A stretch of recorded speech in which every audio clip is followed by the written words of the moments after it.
Welcome back. The Ministry of Education continues to battle a teacher shortage. Minister of Education Glenys Hannah Martin has repeatedly addressed the issue, assuring that the ministry is focused on addressing the shortages, especially on the Family Islands. Tuesday, Acting Director of Education Dominic McCartney Russell revealed that the ministry is currently in the process of recruiting new teachers. Consistently interviewing persons for those positions, and we are now in the recruitment stage. They're preparing now to identify where the needs are for the new school year, and so we will be recruiting new teachers for the new school year. Mrs. McCartney Russell assured that the ministry is working on implementing measures to retain and bring new teachers into the system. However, she admits that they oftentimes have to rely on retired teachers. But it is a consistent challenge. It really is. You could have someone start off in September, and then they decide that, this is not for me. They resign, and so we keep a list of our retirees, and we thank God for them, and they come and they assist us. Mrs. McCartney Russell said so far for 2024, the Ministry of Education has not seen droves of teachers resigning or leaving the profession like in previous years.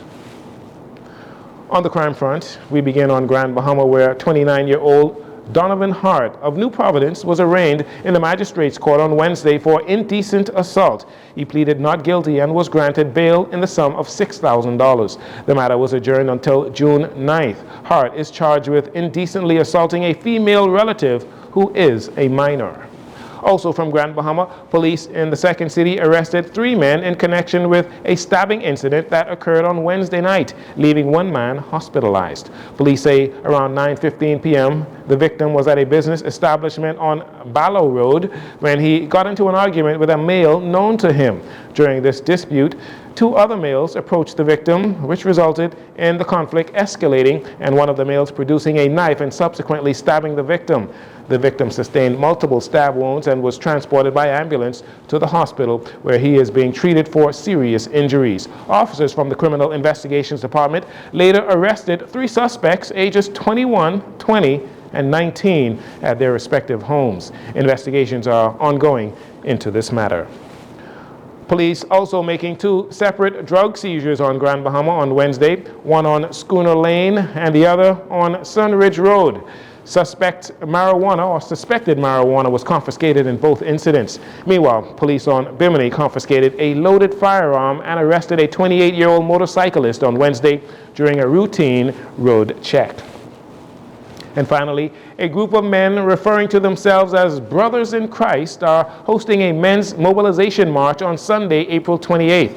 The purpose of the march is to foster brotherhood and unity while promoting positive masculinity and advocate for policy changes. The Brothers in Christ want it to be known that the movement is not political. Here is Pastor Mario Moxie telling us more about the initiative. We as brothers, as you see here behind this table today, we make up a body of men that are concerned about our nation.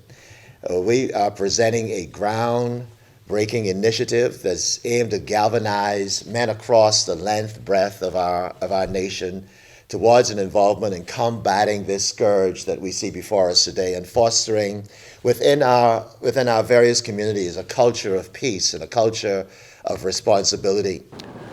St. Barnabas Member of Parliament Shannon Cartright says the march will give men an opportunity to provide and embrace positive leadership. This is an opportunity for us, for all of us as Bahamian men, to summon our collective will, to summon our collective need to provide national leadership as it relates to this issue, for Bahamian men of all walks of life to stand up and to embrace their spiritual responsibility as heads of households, as leaders in their communities, as leaders throughout the Commonwealth of the Bahamas, for us to truly embrace what it is that God has purposed for us as men, and for us to embrace it in a way that will bring significant change and highlight the need for us to address this issue that continues to plague us, and quite frankly, has plagued us for a number of decades. Vaughn Miller, the Member of Parliament for Golden Isle, says they will venture out to those troubled men and women, as well as youth, who may be afraid to come forward to seek the help and advice that they need. And so the Bible admonishes that we go into all of the world. And so since some of them are not coming to us, we are going to them. The highways, the byways, through corners, and in the prison. And as I said, this is not the Nassau I knew. This is not the one I'm familiar with. And I certainly do not intend to give into this. Instead, we want to reach out to the young men.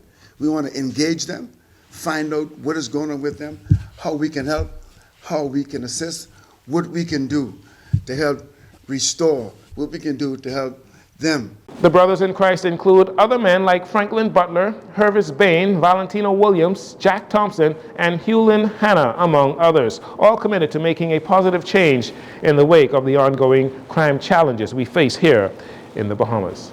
And that'll do it for your JCN Evening News. Once again, I'm Jarino Saunders. Thank you so much for joining us. This segment of the news has been brought to you by Sun Oil Limited.